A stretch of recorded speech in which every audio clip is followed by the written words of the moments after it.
नमस्ते गिरिराजाय श्री गोवर्धन नामिने अशेष क्लेश नाशाय परमानंद दायिने जय श्री कृष्ण चैतन्य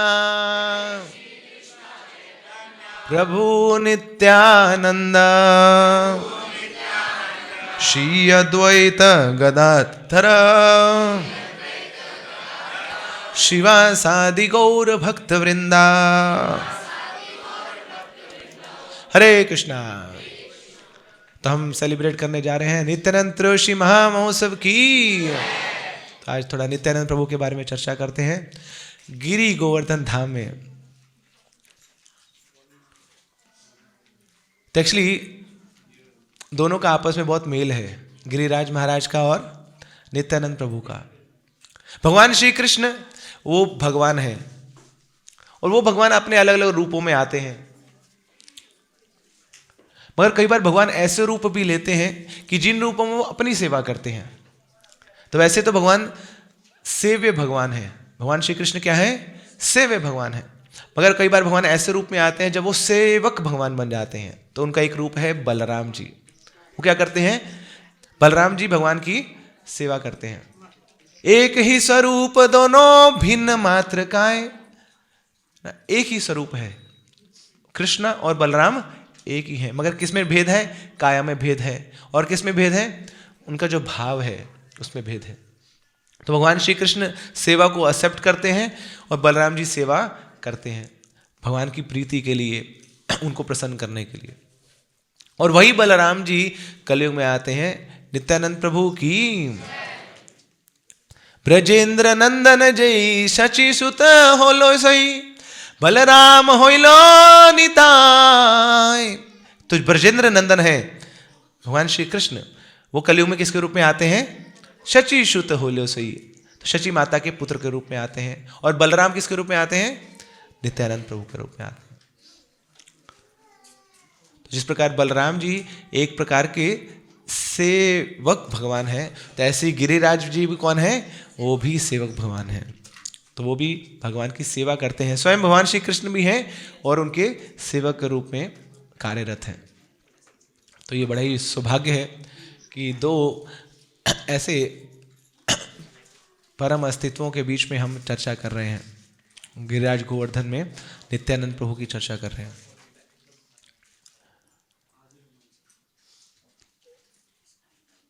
तो भगवान श्री कृष्ण द्वापर युग में आए थे। तो बार बार बोल रहे हैं आप प्लीज कनेक्ट कर लीजिए ना, आप कनेक्ट ना, उसको बोलना नहीं पड़ेगा। You have to connect to Krishna, that is what he is saying. Giri Govardhan में और क्या बोलेंगे आपको? ब्रज में है आप तो बार बार बोल रहे हैं प्लीज कनेक्ट प्लीज कनेक्ट। तो थोड़ा चेतना को मिला लीजिए कृष्ण के साथ। तो इस भाव से हमें कथा सुननी चाहिए। We have to be connected to Krishna, we have to always be connected to Krishna, to always remember Krishna and to never forget Krishna। तो भगवान श्री कृष्ण जब आए थे द्वापर युग में तो बड़े सारे नियम कानून बता के चले गए। और तो और गीता बोल के चले गए, 700 श्लोक गीता के। वो गीता क्या है? लॉ बुक है। आप नियमों को पालन करिए, उसका फल मिल जाएगा आपको।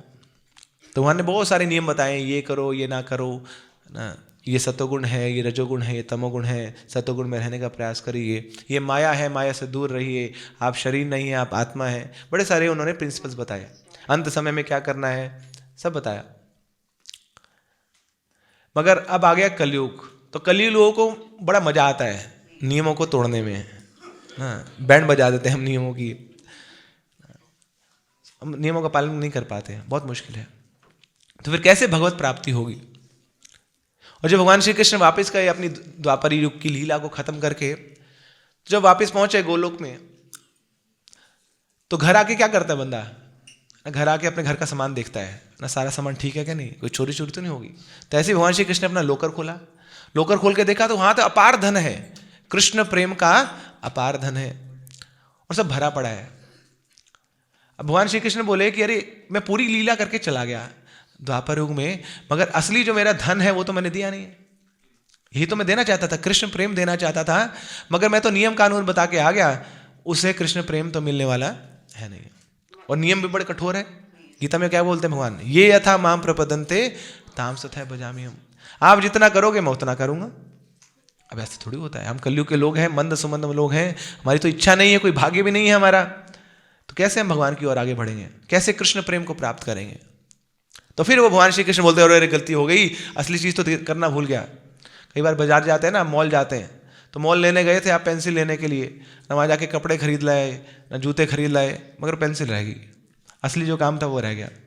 तो ऐसे भगवान श्री कृष्ण ने सब कुछ करा है, मगर असली जो गोल था, जो पुरुषार्थ था प्रेम देने का, वो रह गया। तो फिर वही श्री कृष्ण आते हैं दोबारा से श्री चैतन्य महाप्रभु के रूप में, और यहाँ पे वो कृष्ण प्रेम बांटते हैं। किसको बांटते हैं? हर किसी को बांटते हैं। पात्र पात्र विचार नाही, नाही स्थान स्थान, जी जहां करे तहां करे प्रेम दान। कोई पात्रता का विचार नहीं, कोई अपात्रता का विचार नहीं, नो क्वालिफिकेशन नो डिस्क्वालिफिकेशन। तो हर किसी को कृष्ण प्रेम बांटने आए हैं श्री चैतन्य महाप्रभु।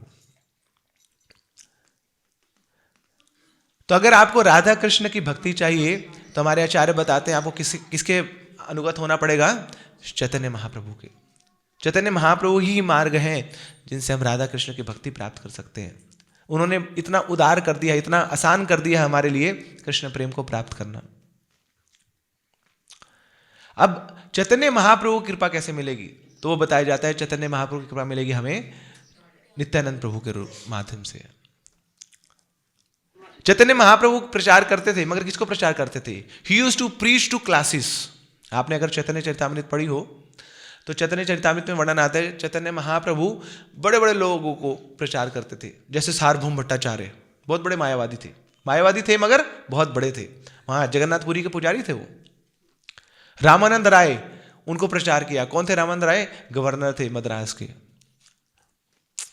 केशव कश्मीरी दिग्विजय पंडित था, उसको कोई हरा नहीं पाया था। जिसके पास भी जाता था वो शास्त्रार्थ करने के लिए उससे एक प्रमाण पत्र ले लेता था। किसका? हारने का, कि तुम मुझसे हार गए हो, लिख के दे दो, मुझे साइन करके दे दो। तो विजय पत्र लेके आता था वो सबसे। तो ऐसे महान दिग्गजों को प्रचार किया चैतन्य महाप्रभु ने। So used to preach to classes. मगर फिर हम जैसे साधारण लोगों को कौन प्रचार करेगा? तो उनके लिए आए हमारे बीच में नित्यानंद प्रभु की। तो नित्यानंद प्रभु हम जैसे अपराधियों के बीच में आए। महाप्रभु अपराधियों से दूर चले जाते थे। जब जय विजय जगाई और मधाई नित्यानंद प्रभु के ऊपर प्रहार करते हैं तो महाप्रभु बड़े क्रोधित हो जाते हैं। क्या बोलते हैं महाप्रभु? कि अपराधी हैं, इनको मैं अपनी कृपा नहीं दूंगा। मगर उन अपराधियों को भी कृपा देने के लिए आए हैं नित्यानंद प्रभु।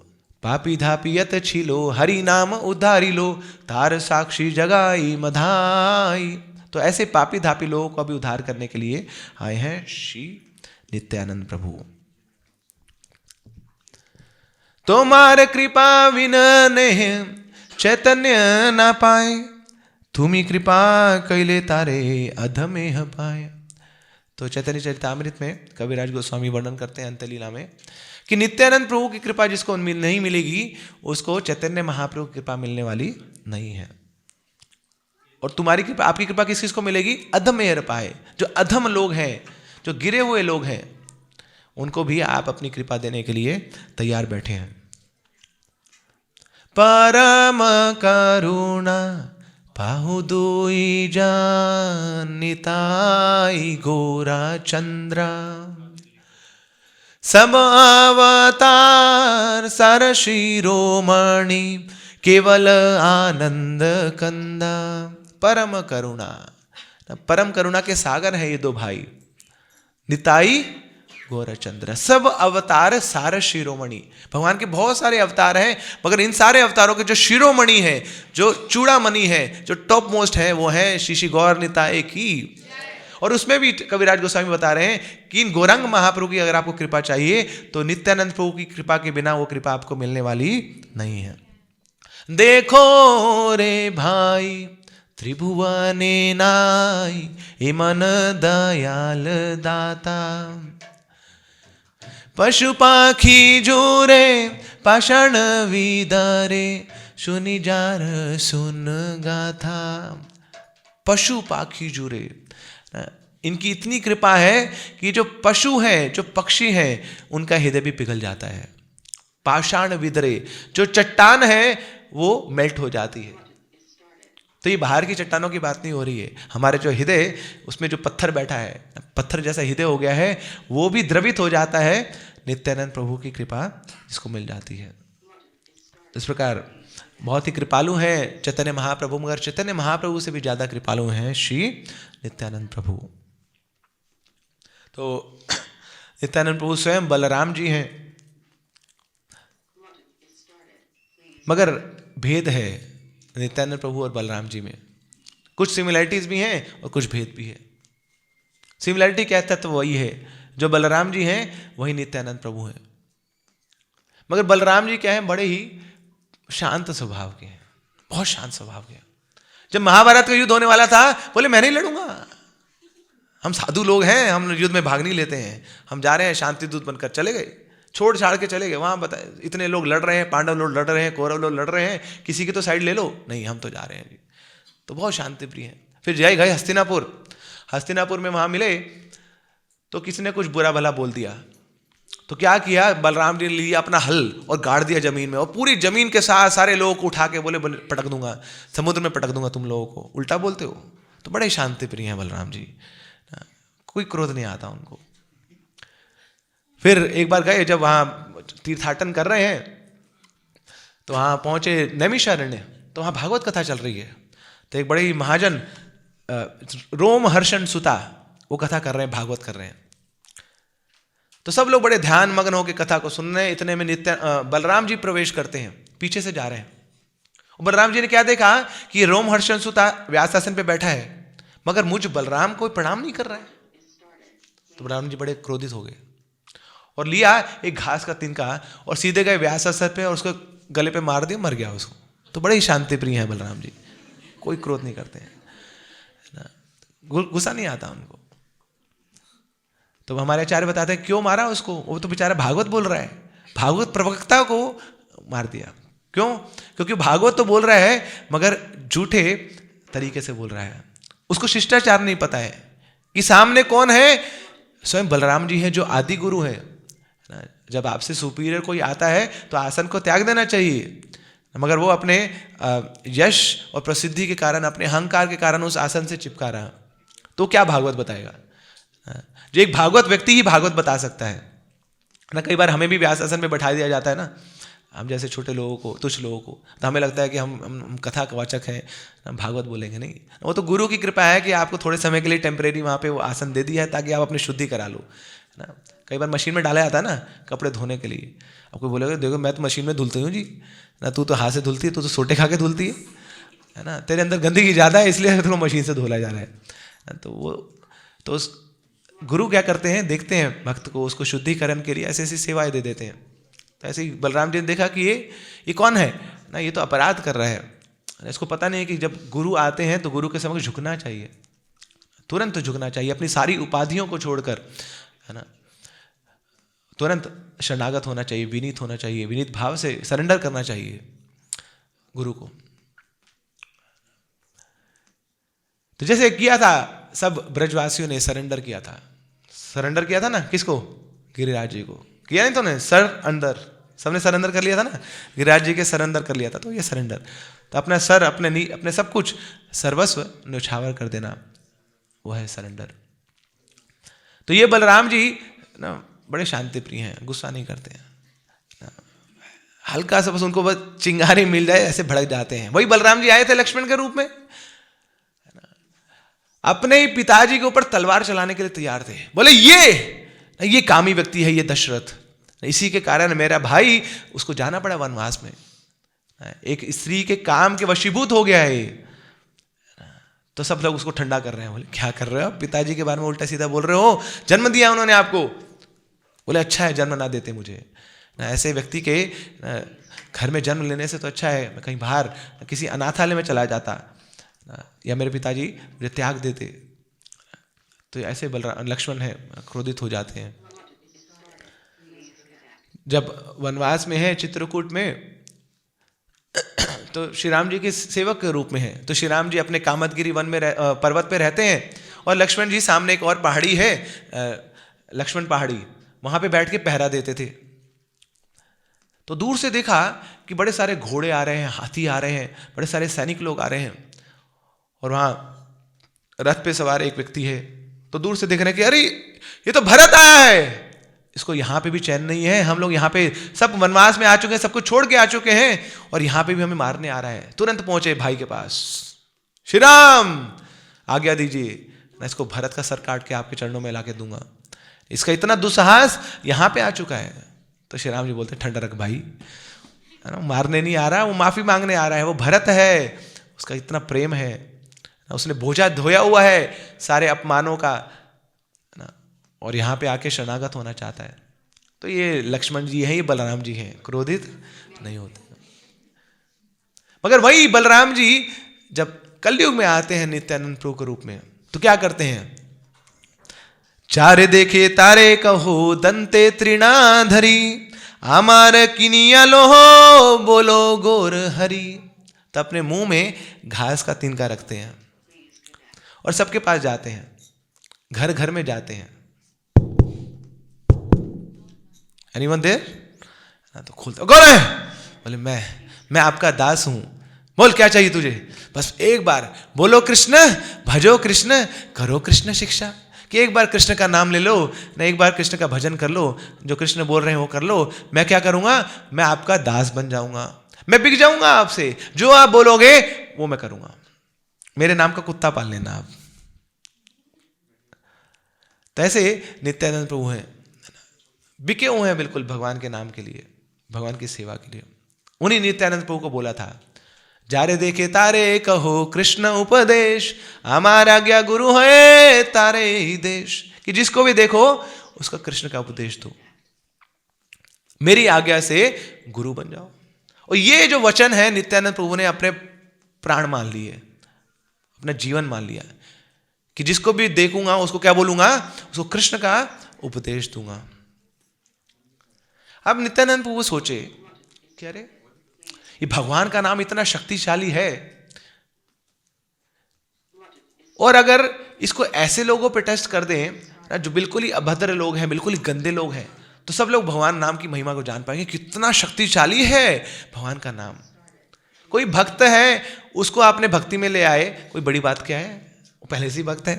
जैसे हम लोग क्रेडिट ले लेते हैं ना, इतने सारे भक्त बन गए, अरे हमने क्या भक्त बनाया, सब श्रद्धावान भक्त थे, उनको थोड़ा मंदिर से जोड़ दिया, भक्त बन गए, क्रेडिट हमारा थोड़ी है। पहले ही श्रद्धालु लोग हैं, श्रद्धावान जन है, तो उसमें प्रचारक का कोई बहुत बड़ा क्रेडिट नहीं है, उसका कोई श्रेय नहीं है। मगर हाँ, जो प्रभुपाद जी ने किया, पाश्चात्य जगत में जाके हिप्पी लोगों को हैप्पी बनाया, वो सचमुच में श्रेयस्कर है, वो बड़ा ही एप्रिशिएबल है कि ऐसे लोगों को भक्त बनाया प्रभुपाद जी ने, जिनको कृष्ण नाम पता ही नहीं था, जो कृष्ण के बारे में जानते नहीं थे, जो प्रभुपाद जी के मुंह पे सिगरेट का धुआं फूकते थे, ऐसे लोगों को प्रभुपाद जी ने दीक्षा दे दी, अपना शिष्य बना लिया। तो ये जादू है, ये मैजिक है। तो नित्यानंद प्रभु ने सोचा कि हाँ, कुछ ऐसे लोगों को मुझे हरि नाम कराना है और उनको शुद्ध करना है, उनको भक्त बनाना है, जो बड़े ही पापी लोग हैं। तो चले गए नित्यानंद प्रभु, घूमते घूमते जाते थे हरिदास ठाकुर के साथ। तो एक जगह पहुंचे तो वहां बहुत भीड़ लगी हुई है, ऐसे है कि बीच में कुछ जन बैठे हैं, उनके चारों तरफ एक घेरा सा लगा हुआ है। तो कौन लोग हैं, जगाई और मधाई, वहां पे शराब पी रहे हैं, गाली गलौज कर रहे हैं, और सब उनको देख रहे हैं दूर से। तो नित्यानंद प्रभु पहुंचते हैं वहां पे, लोगों से पूछते हैं मायापुर वासियों से कि कौन लोग हैं।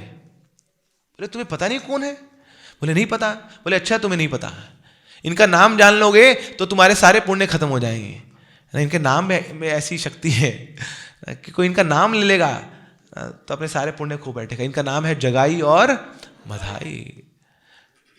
ये पूरे संसार के सबसे ही घिनौने लोग हैं, सबसे ही गिरे हुए लोग हैं। तो नित्यानंद बोलो मिल गया कस्टमर, इन्हीं की ऐसी तो ढूंढ रहा था मैं, ऐसे लोग चाहिए जिनको मैं हरि नाम दे पाऊं और वो शुद्ध भक्ति की ओर बढ़ पाए। तो तो जब ये सोच रहे थे मन ही मन में नित्यानंद प्रभु, तो हरिदास ठाकुर ने हाथ पकड़ लिया, बोले कहाँ जा रहे हो भाई, है ना, ऐसे लोगों को प्रचार करोगे? जो पियक्कड़ है, जो शराबी है, प्रचार किया जाता है सामने वाले को देखकर ना, सभ्य व्यक्ति है उसी को यहाँ पे लाया जाता है यात्रा में, उसी को प्रचार किया जाता है। यहाँ बैठ के कोई डंडे बजाएगा तो उसको कौन प्रचार करेगा?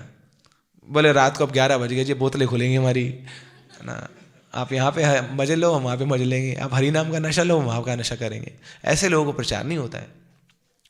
हम देखते हैं सामने वाले को कि क्या योग्यता है उसकी, क्या क्वालिफिकेशन है, क्या बिहेवियर है, क्या एटीट्यूड है, उसके अनुसार प्रचार किया जाता है। मगर यहाँ नित्यानंद प्रभु तो उन्होंने तो मन बना लिया, तो हरिदास ठाकुर का थोड़ा हाथ छुड़ा के आगे बढ़ते हैं नित्यानंद प्रभु जगाई मधाई के पास, और जाके क्या बोलते हैं, बोलो कृष्ण, भजो कृष्ण, लो कृष्ण नाम, कि कृष्ण का नाम लो, कृष्ण की शिक्षा को स्वीकार करो। तो जगाई मधाई बोला क्या बोला तू?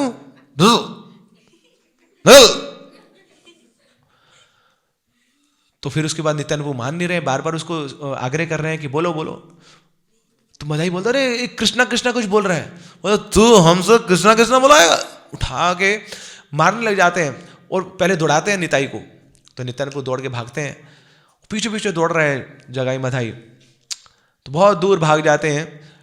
और फिर हरिदास ठाकुर पहुंचते हैं महाप्रभु के पास, और जाके महाप्रभु को कंप्लेंट करते हैं, बोले महाप्रभु मेरी सेवा चेंज करो, इस नित्यानंद के साथ नहीं जाऊंगा मैं। कहीं भी घुस जाता है, शराबी लोगों को प्रचार करता है क्या, मुझे वहां ले गया, अरे खुद तो ये जवान है, खुद तो भाग लिया, मैं बूढ़ा हूं, मैं फंस गया वहां पर, तो शुक्र है आपकी कृपा होगी मैं बच गया, नहीं तो आज मेरे प्राण मेरे साथ नहीं होते।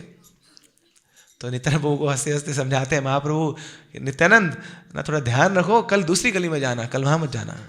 तो महाप्रभु की आज्ञा को भी स्वीकार कर लेते हैं। तो नित्यानंद प्रभु चलते हैं, दूसरी गली से चलते हैं, मगर ये तो नहीं बोला था कि उस गली में नहीं जाना, तो दूसरी गली से चलते हैं, फिर उसी गली में पहुंच जाते हैं। तो शाम होते होते वहाँ पहुँचे हैं, तो वहाँ माहौल बना हुआ है, बैठे हैं और जगाई मधाई अपना शराब पीते हुए, गाली गलौज करते हुए, और वहाँ पहुँच जाते हैं नित्यानंद महाप्रभु की। फिर जाके बोलते हैं बोलो कृष्ण, भजो कृष्ण, लो कृष्ण ना। तो बोलता देखा देखा लग रहा है, बोलते कल ही तो देखा था इसको, कल ही आया था ये बदमाश ना, और कृष्ण का नाम ले रहा था। बोले तू फिर आ गया, कल इतना दौड़ाया था तेरे को। और फिर क्या करते हैं, उठा के जो शराब की बोतल है उठा के सीधा मारते हैं नित्यानंद प्रभु के ऊपर। नित्यानंद प्रभु के सिर पे लगती है बोतल, पूरा लहू लुहान हो जाते हैं, पूरा चेहरा भर गया उस लहू से, और सब घबराए हुए हैं कि नित्यानंद को मारा, नित्यानंद को मारा। लोग जानते थे नित्यानंद प्रभु की महिमा को, स्वयं बलराम जी हैं। तो खबर पहुंची है महाप्रभु के पास, और जैसे ही महाप्रभु ने सुना मेरे नित्यानंद को किसने मारा, तो महाप्रभु तो आग बबूला हो गए, पूरे लाल हो गए, और उसी समय उनके हाथ में सुदर्शन आ गया। सुदर्शन को टाइम नहीं लगता, ये जानता है ये भी कृष्ण मनोभीष्ट है, जैसे भगवान के अंदर की भावना जो है ना, तो वैसे ही वो कैच कर लेता, और सुदर्शन आ गया वहां पर। अब सुदर्शन तो बस छोड़ना ही था उसको, तो महाप्रभु सामने आ गए और सुदर्शन को छोड़ने वाले हैं। उसी समय नित्यानंद प्रभु पहुंचते हैं और जाके चरणों में गिर जाते हैं महाप्रभु के। महाप्रभु को बोलते क्या कर रहे हैं महाप्रभु आप, ये करने नहीं आए महाप्रभु आप, ये धर्म नहीं है। हां, पापियों का संहार आपका कार्य है। यदा यदा ही धर्मस्य ग्लानिर्भवति भारत अभ्युत्थानम अधर्मस्य तदा आत्मानं सृजाम्यहम्, कि जब भी धर्म की ग्लानि होती है, धर्म बढ़ता है, तो आप आते हैं। किस लिए आते हैं? उन दुष्टों का विनाश करने के लिए। विनाशाय च दुष्कृताम। मगर ये पहले के युगों में आपने बहुत किया है, अभी तक थके नहीं आप दुष्टों को मार मार के ना। एक खेल बार बार खेलेंगे तो थक जाता है ना, बोर हो जाता है व्यक्ति। कुछ नया खेल खेलने आए थे महाप्रभु आप लोगों को मारने नहीं आए थे। अगर हाँ आपको मारना है, पापी लोगों को मारना है, तो सबको मारना पड़ेगा। क्यों? क्योंकि सभी राक्षस हैं, सूट बूट वाले राक्षस हैं, धोती कुर्ते वाले राक्षस हैं, गोपी ड्रेस वाले राक्षस हैं, है ना। ऊपर से चोला कुछ और पहना हुआ है, मगर अंदर तो राक्षसी प्रवृत्ति बनी हुई है, पाप करने की प्रवृत्ति तो बनी हुई है। तो अगर आपको मारना है तो सबको मारना पड़ेगा, केवल इन्हीं को क्यों मार रहे हैं आप? तो महाप्रभु हाँ आपको मारना पड़ेगा, मगर लोगों को नहीं, लोगों की पाप करने की प्रवृत्ति को मारने आए आप। तो उसके लिए अस्त्र चाहिए आपको, ऐसा अस्त्र जो लोगों के हृदय में चला जाए और हृदय में जितनी मैल है, जो इतनी पाप करने की प्रवृत्ति है, जितने अनर्थ हैं, उन सबको भस्म कर दे और फिर व्यक्ति को शुद्ध कर दे। तो सांप भी मर जाए और लाठी भी न टूटे, ऐसा अस्त्र, और ऐसा अस्त्र आप लेके आए हैं, और वो है हरे कृष्णा कृष्णा कृष्णा हरे हरे, हरे राम राम राम हरे हरे।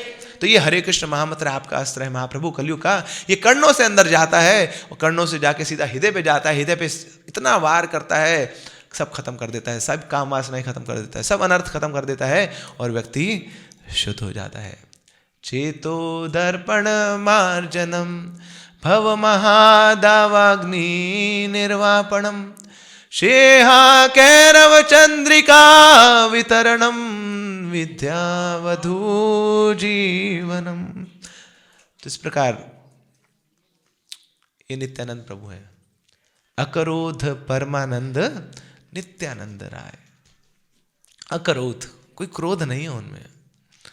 बलराम जी हैं, मगर बलराम जी का अति करुणामय रूप है श्रीमान नित्यानंद प्रभु की। नगर बेड़ाए रे नगर बेड़ाए, तो पूरे नगर में घूमते हैं, भ्रमण करते हैं, सबको कृष्ण भावनामृत में जोड़ने के लिए। अधम पतित प्रभु द्वारे द्वारे गिया, अधम लोगों के घर जाते हैं, राक्षस लोगों के उनके घर जाते हैं, क्या करते हैं? हरि नाम महामंत्र दिए छेन बलिया, हरि नाम दे देते हैं उनको। वो ऐसा उपहार जो ब्रह्मा जी को भी दुर्लभ है, वो जाके पतित लोगों को नित्यानंद प्रभु देते हैं। तो ये करुणा है नित्यानंद प्रभु की, ये मैग्नेनिमिटी है उनकी। प्रेम मत नित्यानंद कृपावतार, उत्तम अधम किछु ना करे विचार। प्रेम मत नित्यानंद, प्रेम में पागल है नित्यानंद प्रभु। उत्तम अधम किछु ना करे विचार, कौन उत्तम है, कौन ब्राह्मण है, कौन शूद्र है, इसका कोई विचार नहीं है। सबको कृष्ण भावना में जोड़ना चाहते हैं नित्यानंद प्रभु। तो दैट मीन्स कि हम लोगों के लिए तो आशा है, वी हैव स्कोप। हाँ, गंदे हैं हम, मैले हैं, कुचैले हैं, मगर फिर भी नित्यानंद प्रभु है हमारे पास। अगर उनके चरणों में हम गिरे रहे, उनका आश्रय लिए रहे, तो नित्य रूप से, निश्चित रूप से हमें श्री चैतन्य महाप्रभु की कृपा मिलेगी, और चैतन्य महाप्रभु के माध्यम से हमें राधा कृष्ण की कृपा मिलेगी। तो नित्यानंद प्रभु का जन्म हुआ एक चक्र धाम में। हडाई पंडित और पद्मावती उनके माता पिता हैं। तो राड़ देश इसको कहा जाता है। तो बहुत ही अद्भुत लीलाएं हुई वहां पर जब नित्यानंद प्रभु का जन्म हुआ। तो बताया जाता है कैसे थे नित्यानंद प्रभु। निताई पद का माला, कोटि चंद्र सुशीतला। निताई पद का माला, कोटि चंद्र सुशीतला। निताई पद कमल कोटि चंद्र सुशीतला। नित्यानंद प्रभु के चरण कमल कैसे हैं? कोटि चंद्र सुशीतला। करोड़ों करोड़ों चंद्रमा एक साथ जब प्रकट हो जाएं और जितनी वो शीतलता है, वो शीतलता मिलती है नित्यानंद प्रभु के चरण कमलों में। तो लोचन दास ठाकुर बड़े सुंदर बताते हैं, निताई पद कमल कोटि चंद्र सुशीतला, कि वो कमल भी है और वो चंद्रमा भी है। अब कमल और चंद्रमा एक साथ होते हैं कभी? जब चंद्रमा आता है तो कमल संकुचित हो जाता है, जब चंद्रमा चला जाता है तो कमल उगता है। मगर नित्यानंद प्रभु के चरण कमल कैसे हैं? वो कमल के समान भी हैं और वो सुशीतल भी, बड़े शीतल भी हैं। तो ये बड़े अद्भुत है नित्यानंद प्रभु के चरण कमल। मतलब कि संसार का बहुत ताप है, बहुत गर्मी है इस संसार की,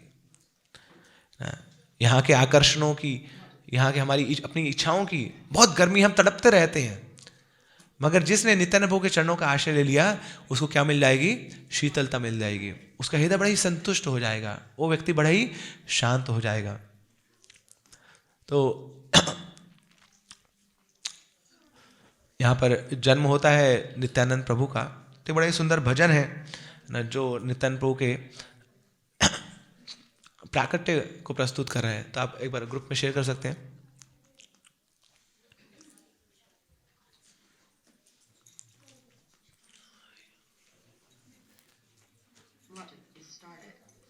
अभी नेहा माता जी आपको ग्रुप में फॉरवर्ड कर रही हैं तो साथ साथ बोल सकते हैं हम।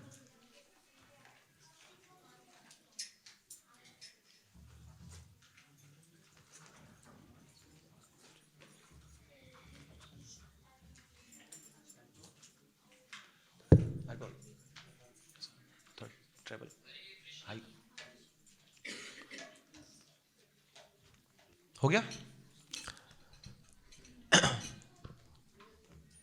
राण देश नाम एक चक्र ग्राम, हडाई पंडित घारा। हाड़ देश नाम एक चक्र ग्राम, हडाई पंडित घारा। राण देश नाम एक चक्र ग्राम, हडाई पंडित घारा। राण देश नाम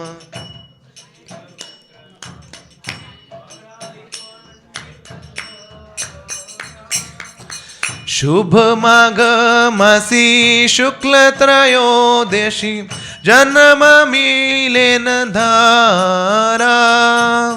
शुभ माघ मासी शुक्ल त्रयोदशी, जन्मिलेन हलधारा। हडाई पंडित अति हर्षित, पुत्र महोत्सव को रे। हडाई पंडित पुत्र महोत्सव को रे। धरणी मंडल कोरे टलमल, आनंद नाहिक धारे।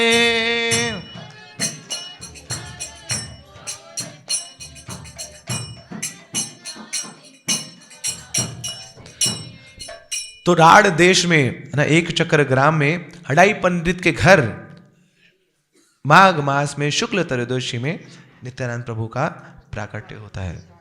और क्या हुआ? हडाई पंडित अति हर्षित। तो हडाई पंडित बड़ी प्रसन्न है। क्यों? क्योंकि पुत्र उत्पन्न हुआ ही है, साथ साथ वो पुत्र कौन है? स्वयं बलराम वो उनके घर आए हैं। धरणी मंडल करे टलमल। और जो पूरी धरणी है, पूरी पृथ्वी है, वो क्या कर रही है? टलमल कर रही है। क्योंकि साक्षात बलराम जी वही अनंत शेष जो भूमि को धारण करते हैं, अब वो भूमि के ऊपर आए हैं। सोचिए ना, जिसके ऊपर आप बैठे हैं वो आपके ऊपर बैठ जाए तो क्या होगा? तो जिसको धरनी को जिसने धारण किया हुआ है साक्षात बलराम जी, साक्षात अनंत शेष, वो धरनी के ऊपर आए हैं। तो पूरी धरनी, पूरी पृथ्वी टलमल कर रही है। शांतिपुर नाथ मने हर्षित करे किछु अनुमान, अंतरे जानिलो भुजु जन्मिले कृष्ण अग्रज राम। वैष्णवेर मन होइला प्रसन्न, आनंद सागर भसे। तो सारे वैष्णव बड़े ही प्रसन्न है, आनंद का सागर उमड़ पड़ा है।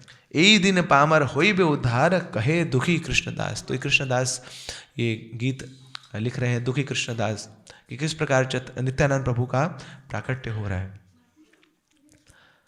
लोचन बोले मोरा निताई, जेबा न भजी लो। तो लोचन दास ठाकुर बोलते हैं कि जो मेरे निताई का भजन नहीं करेगा, जानिया सुनिया सही आत्मघाती हुई लो। क्यों? जानबूझ के क्या करेगा? वो सुसाइड कर लेगा, वो जहर खा लेगा, कि जिसने मेरे निताई का भजन नहीं किया है। तो इस प्रकार बड़ा ही सुंदर ये प्राकट्य हुआ नित्यानंद प्रभु का। तो नित्यानंद प्रभु की ग्लोरी हमारे सारे आचार्य बताते हैं, बहुत सुंदर वर्णन करते हैं। बताते हैं नित्यानंद प्रभु की महिमाएं कितनी हैं। इतनी है कि आप अपने माथे से पहाड़ फोड़ सकते हैं। नित्यानंद प्रभु की महिमा इतनी है कि आप एक वृक्ष में कितने पत्ते हैं वो गिन सकते हैं, आप कितने एटम्स हैं वो गिन सकते हैं, ऊपर आकाश में कितने सितारे हैं वो गिन सकते हैं, मगर नित्यानंद प्रभु की महिमा को कभी आप पता नहीं कर सकते। तो ऐसा सुंदर उनका रूप था। जब उनका प्राकट्य हुआ तो उनकी माता पद्मावती ने सोचा कि इसको ना थोड़ा मैं तेल लगाती हूँ, तेल लगाने से क्या होता है ना, शाइनिंग आ जाती है, चमकने लग जाता है चेहरा, तो तेल लगाती हूँ। तो तेल लगाया तो चेहरा क्या हो गया, और डल हो गया, क्योंकि पहले बड़ा चमक रहा था, मगर तेल ने क्या कर दिया, उस चेहरे को बड़ा डल कर दिया। फिर उन्होंने सोचा कि इसको मैं थोड़ा सुगंध लगाती हूँ, थोड़ा सेंट लगाती हूँ। मगर जब सेंट लगाया तो जो पहले सेंट आ रही थी कम हो गई, क्योंकि नित्यानंद प्रभु के शरीर से इतनी सुगंध आ रही थी, वो सेंट तो बड़ा फीका पड़ गया उनके सामने। फिर उनकी माता ने सोचा कि अब इसको मैं ना इसके सिर के ऊपर तेल लगाती हूँ, ठंडा तेल, ठंडा ठंडा कूल कूल, तो कूल करती हूँ। मगर जब वो लगाया तो हाथ लगा के देखा तेल लगाने के बाद ये तो गर्म हो गया, है ना। पहले कोटि चंद्र सुशीतला, वो सबको शीतलता देने वाले नित्यानंद प्रभु, वो क्या इसको उसको कौन ठंडा करेगा। तो ये नित्यानंद प्रभु की ग्लोरीज हैं। तो इस संसार के सारे बंधन हमें बांधते हैं, मगर किसी ने अगर नित्यानंद प्रभु के चरणों के साथ अपने आप को बांध लिया है तो फिर उस भौतिक संसार से मुक्ति पा लेता है, उसको भौतिक संसार में दोबारा आना नहीं पड़ेगा। तो नित्यानंद प्रभु इस प्रकार क्या करते थे, he used to go to masses, जो पतित लोग हैं, डाउन ट्रोडन लोग हैं, उनको नित्यानंद प्रभु अपनी कृपा दिया करते थे। तो एक बार की बात है,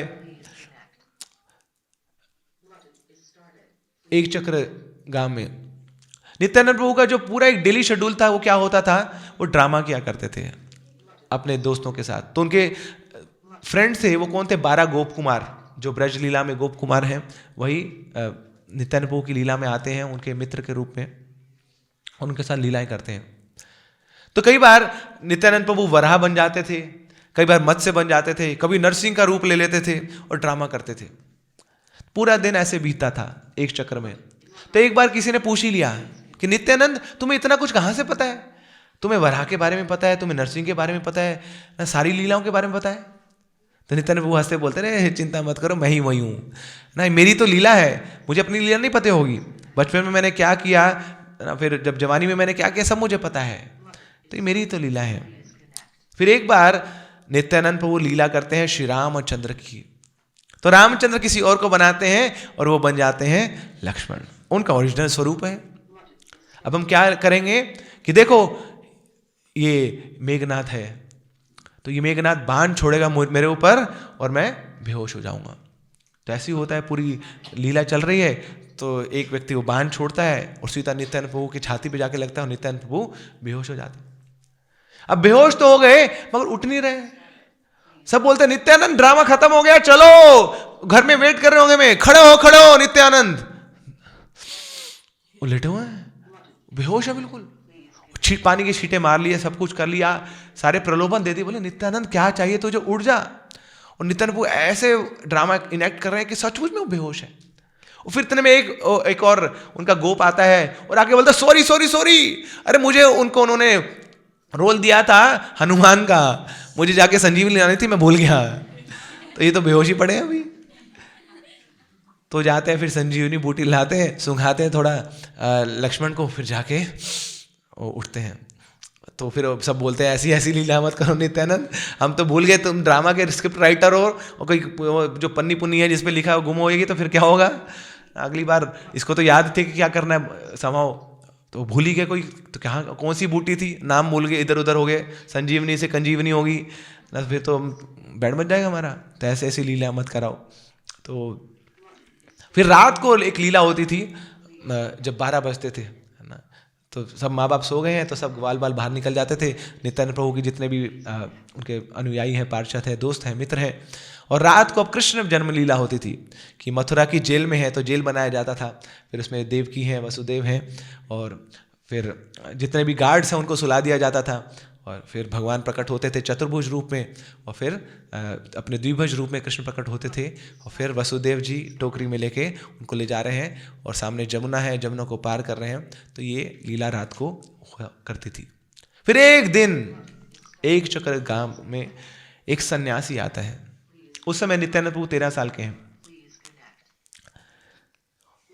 तो सन्यासी जब गांव में आता है तो नित्यानंद प्रभु के पिताजी हरदाई पंडित उनको आग्रह करते हैं कि आप हमारे घर में आइए, वैष्णवों का घर में आना बड़ा ही सौभाग्यशाली है। तो पहली प्रथा होती थी कि आपके गांव में, आपके आस पड़ोस में कोई भी भक्त वैष्णव आ रहे हैं तो उनको घर में बुलाया जाता है, उनको आदर सत्कार किया जाता है, उनको प्रसाद कराया जाता है, उनको अपने घर में रोका जाता है। तो वो सन्यासी काफ़ी दिन रुकते हैं हडाई पंडित के घर में।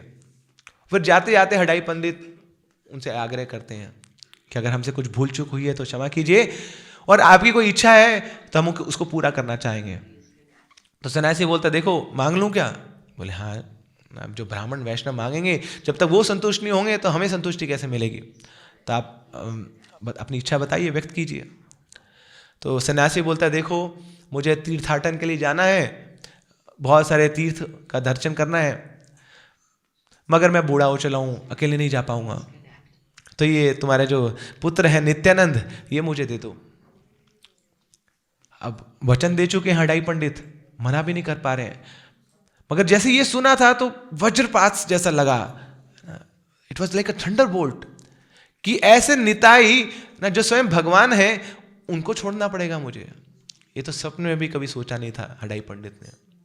तो जैसे तैसे अपने आप को कंट्रोल किया उन्होंने, और जाके अब बताना है अंदर पद्मावती को, मैया को। कैसे बताऊंगा उनको कि उसको अपने पुत्र का त्याग करना होगा। तो दिल पे पत्थर रख के पद्मावती को बताते हैं, और जैसे ही सुनती है पद्मावती उसी समय बेहोश हो जाती है। और जब उठाया जाता उनको तो इतनी जोर जोर के क्रंदन कर रही हैं। हडाई पंडित उनके मुंह पे हाथ रख रहे हैं कि नहीं, तुम क्रंदन मत करो, तुम्हारी आवाज बाहर पहुंच जाएगी उस सन्यासी को, उसको मैं वचन दे चुका हूं। तो क्या होगा? तो बड़ी मुश्किल से अपने आप को कंट्रोल करती हैं पद्मावती, हडाई पंडित।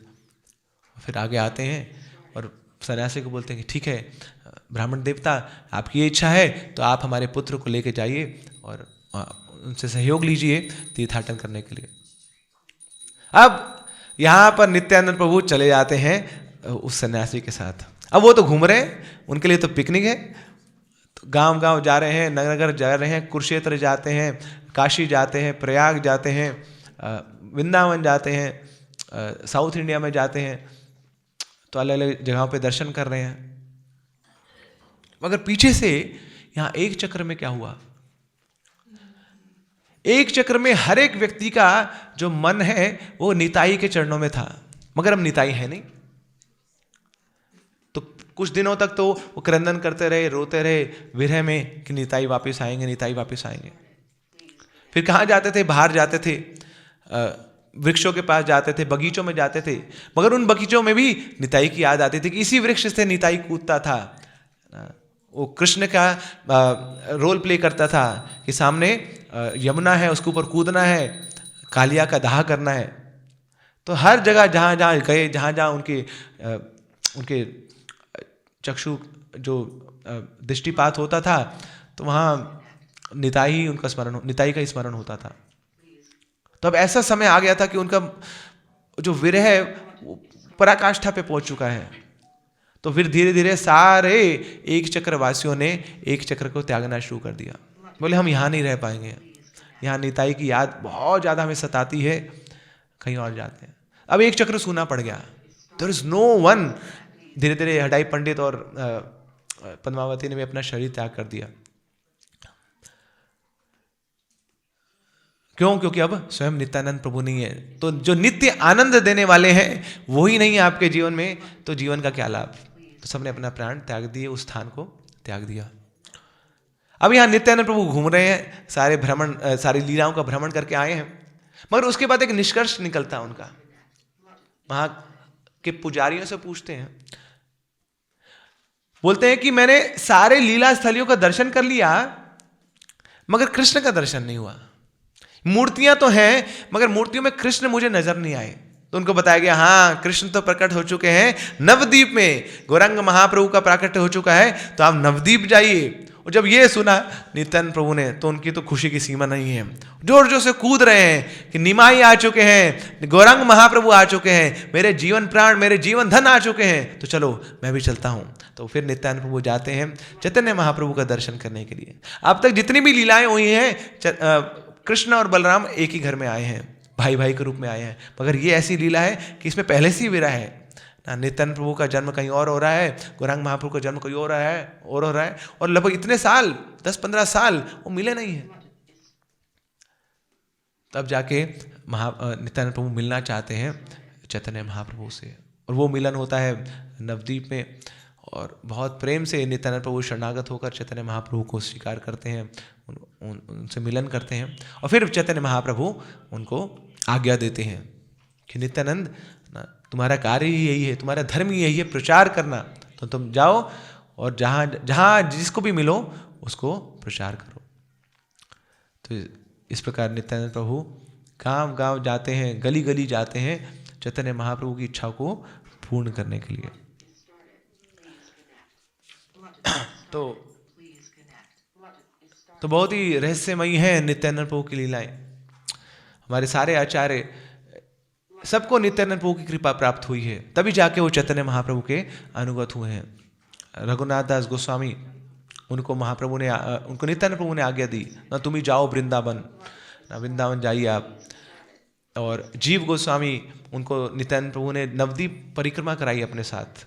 तो बहुत सारे आचार्य हैं जिनको नित्यानंद प्रभु के माध्यम से चैतन्य महाप्रभु की कृपा हुई है। तो जैसे भगवान श्री कृष्ण की लीलाएं बहुत ही स्वीट हैं ना, ऐसी ही नित्यानंद प्रभु की जो एक चक्र की लीलाएं हैं ना, वो हृदय को छूने वाली हैं। तो अभी तो हमने बहुत संक्षिप्त रूप में आपको बताया है, मगर आप ग्रंथ पढ़ेंगे चैतन्य भागवत, उसमें बहुत विस्तार रूप में नित्यानंद प्रभु की लीलाएं हैं। वैसे तो ये जो ग्रंथ है इसका नाम क्या है? चैतन्य भागवत, जो वृंदावन दास ठाकुर ने लिखा है। तो जब वृंदावन दास ठाकुर को नित्यानंद प्रभु ने प्रेरित किया था, नित्यानंद प्रभु के एकलौते शिष्य हैं वृंदावन दास ठाकुर। उन्होंने सोचा था कि इसके बाद कोई और शिष्य नहीं लूंगा, और कोई और शिष्य बनाया भी नहीं नित्यानंद प्रभु ने। क्यों? क्योंकि वृंदावन दास ठाकुर ने ही सारी इच्छाएं पूर्ण कर दी नित्यानंद प्रभु की, भगवान चैतन्य महाप्रभु की ग्लोरीज पूरे जगत में फैला दी। तो जब ग्रंथ लिखते थे वृंदावन दास ठाकुर, उनकी बहुत आसक्ति थी नित्यानंद प्रभु की ओर। तो जैसे चैतन्य महाप्रभु के बारे में लिखने लगते, उनका मन भटक जाता और नित्यानंद प्रभु के बारे में लिखने देते। हाँ, निमाई का प्राकट्य हुआ है नवद्वीप में, और इधर निताई का प्राकट्य हुआ है एक चक्र में। तो निमाई उधर प्रकट होते हैं, नित्यानंद प्रभु इधर प्रकट होते हैं। तो बार बार उनका जो पाला था वो इधर खिसका हुआ था, बायस थे नित्यानंद प्रभु की ओर, क्योंकि वो जानते थे कि नित्यानंद ही मेरे प्राण हैं, उनके बिना महाप्रभु मुझे मिलने वाले नहीं हैं। तो होते होते क्या हुआ, ग्रंथ इतना मोटा हो गया। चैतन्य भागवत था चैतन्य महाप्रभु के लिए, मगर ग्लोरीज उसमें पूरी नित्यानंद प्रभु की है। फिर इसलिए बाद में जाके उन्होंने बोला कृष्णदास कविराज गोस्वामी को, वृंदावन दास ठाकुर ने, कि अब आप एक ऐसा ग्रंथ लिखिए जो एक्सक्लूसिवली महाप्रभु की लीला के ऊपर आधारित हो। फिर जाके कविराज गोस्वामी ने ग्रंथ लिखा श्री चैतन्य चरितामृत की। तो वृंदावन दास ठाकुर बहुत विस्तार रूप में नित्यानंद प्रभु की लीलाओं का वर्णन करते हैं।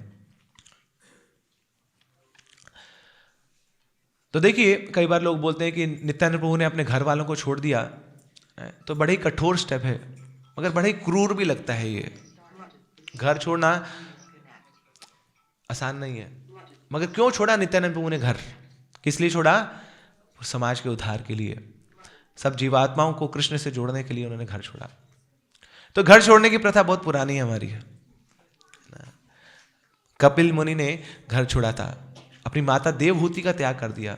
सुखदेव गोस्वामी ने अपने भक्त पिता व्यासदेव जी का त्याग किया प्रचार करने के लिए, भागवत बोलने के लिए। और शिला प्रभुपाद ने अपने घर का त्याग किया, किस लिए? पाश्चात्य देश तारिणे। शिला प्रभुपाद अपना घर ना छोड़ते तो शिला प्रभुपाद अमेरिका ना जाते, शिला प्रभुपाद अमेरिका ना जाते तो इस्कॉन की स्थापना ना होती, इस्कॉन की स्थापना ना होती तो हम लोग कभी भक्त ना बन पाते, और अगर हम लोग कभी भक्त ना बन पाते तो हम लोग कभी भी वृंदावन धाम में आने वाले नहीं थे भक्तों के संग में। It is only and only by Shila Prabhupada living his home कि हम लोग धाम यात्रा कर पाते हैं, हम लोग भक्ति कर पाते हैं, हम लोग पुस्तकों का अध्ययन कर पाते हैं, हम लोग भगवान और गुरु को शरणागत हो पाते हैं, क्योंकि किसी एक व्यक्ति ने अपना घर छोड़ा। तो ये है महाप्रभु का संप्रदाय। महाप्रभु भक्त गणे वैराग्य प्रधान। तो हमें घर नहीं छोड़ना है, ये शिक्षा नहीं है कि बोले वृंदावन जाके अब वापस जाके अब घरों में ताला मार देंगे, हम तो निकल रहे हैं जी, बैग बुक पैक करके बाय बाय। हमें क्या करना है, हमें वो जो घर में रहने की जो इच्छा है उसको त्यागना है, घर से जो आसक्तियां हैं उसको त्यागना है। तो आसक्ति कब छूटती हैं, जब कहीं और आसक्ति लगाई जाती है ना। जब आप कनेक्ट करते हैं कृष्ण को, तब जाके बाकी सारे जो कनेक्शन हैं वो लूज पड़ने लग जाते हैं, वो अपने आप ही हाथ से छूटने लगेंगे। तो ये हमारा प्रयास होना चाहिए, यही धाम यात्रा का गोल है कि हम ज़्यादा से ज़्यादा कनेक्ट करें कृष्ण की ओर ना, अपने हृदय को भगवान के हृदय से मिलन कराएं। हित चित्त ते करिया एक क्या, तो द्वेक्या नहीं, द्वेक्या तो अभी है, अभी क्या करना है, एक क्या। एक बात बड़ा अच्छा बता रहे थे कि दिल्ली में क्या है, दिल्ली में बाण चल रहे हैं, हर जगह बाण चल रहे हैं, एरोस। किसके बाण चल रहे हैं, कामदेव के बाण चल रहे हैं। वहाँ पे बिल बोर्ड्स हैं, वहाँ पे पोस्टर्स हैं, वहाँ पे टीवी है, वहाँ पे मूवीज है, वहाँ पे यूट्यूब है, सब जगह में बाण चला रहा है कामदेव। और कामदेव के बाण बड़े खतरनाक होते हैं। देखिए जो भी बाण होता है ना, वो क्या करता है, वो एक को दो में बदल देता है, तोड़ देता है। एक चीज है आपके पास, उस पर बाण लगा तो दो हो गए, मगर कामदेव का बाण क्या है कि जहां पे लगता है तो दो एक हो जाते हैं। नहीं, दो दिल मिले ना तो एक हो गए, तो ये कामदेव का बाण है। मगर हमें किसका बाण चलाना है ना, वो जो कामदेव के भी बॉस हैं, जो मदन के भी बॉस हैं, मदन मोहन का बाण। मगर जब उनका बाण चलता है तो फिर क्या होता है, गुरु का चित्त जो है वो शिष्य के चित्त से एक हो जाता है, तो फिर होता है चित्त ते करिया एक क्या। तो ऐसे हमें भगवान श्री कृष्ण की कृपा चाहिए ताकि हम अपना चित्त भगवान अपने गुरुदेव की आज्ञाओं में लगा सकें, उनको हृदय की जो इच्छाएं हम पूर्ण कर सकें। तो नित्यानंद प्रभु वही आदि गुरु हैं। बलराम जी कौन है, वो आदि गुरु हैं, वो गुरु तत्व है। तो नित्यानंद प्रभु का कार्य भी यही है, हमें कृष्ण से जुड़ना। तो हमें नित्यानंद प्रभु से प्रार्थना करनी चाहिए कि हे नित्यानंद प्रभु, जिस प्रकार आप बिके हुए हैं चैतन्य महाप्रभु के लिए, उनकी सेवा के लिए, और जिस प्रकार आपका प्रचार का भाव है, तो ये भाव हम अंगीकार कर पाएँ, हम भी बुलंद हो पाएँ, हमारे हौसले बुलंद हो पाएँ, हम भी कॉन्फिडेंट हो जाएं, हम भी फियरलेस हो जाएं, और इस भाव से हम अपने गुरु की सेवा कर पाएँ। तो ये प्रार्थना हमारी होनी चाहिए नित्यानंद त्रयोदशी के दिन। नित्यानंद महाप्रभु की, नित्यानंद त्रयोदशी महामहोत्सव की, श्री गौरांग महाप्रभु की, श्रील प्रभुपाद की। हरे कृष्णा।